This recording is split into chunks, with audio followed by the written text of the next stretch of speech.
తానా తరఫున ఈ కార్యక్రమంతో పాటు గుంటూరు, హైదరాబాద్లో ఉన్న కార్యక్రమాలను దాదాపు 3-4 నెలలుగా అక్కడి నుండి ఎగ్జిక్యూట్ చేస్తూ ఆ తర్వాత ఇక్కడికి ముందే కొంతమంది వచ్చి చేస్తున్నారు. అయితే ఇందాకే తానా ప్రతినిధి ఒకరు చెప్పారు, మేమందరూ మాట్లాడితే ఇంకా చాలా టైం అవుతుంది, మా తరఫున doctor MSS Koteswararao memorial foundation ప్రతినిధి మాదాల రవి గారు ఒక్కరు మాట్లాడతారు అని వారిని రావాల్సిందిగా కోరుతున్నాను.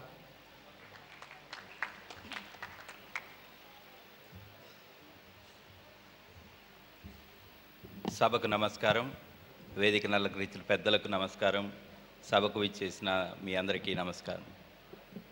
ఈరోజు క్రీడా సాంస్కృతిక కార్యక్రమాలలో పాల్గొన్న వికలాంగులందరూ ఎంతో కఠోర పరిశ్రమ చేసి ఎంతో మంచి ప్రదర్శనను చూపెట్టి మనందరికీ వెంకటేశ్వర రెడ్డి గారు చెప్పినట్టు ఎంతో స్ఫూర్తిదాయకంగా నిలిచారు.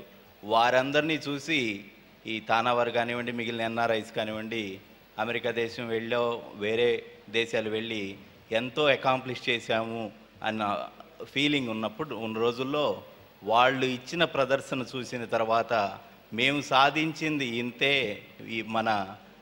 ఈ కళా ప్రదర్శన ఇచ్చిన కళాకారులందరూ ఎంతో స్ఫూర్తిదాయకంగా ప్రదర్శించారు. వారందరికీ ధన్యవాదాలు. ఈ అవకాశం కల్పించిన మీ అందరికీ ధన్యవాదాలు తెలుపుకుంటూ ముగిస్తున్నాను.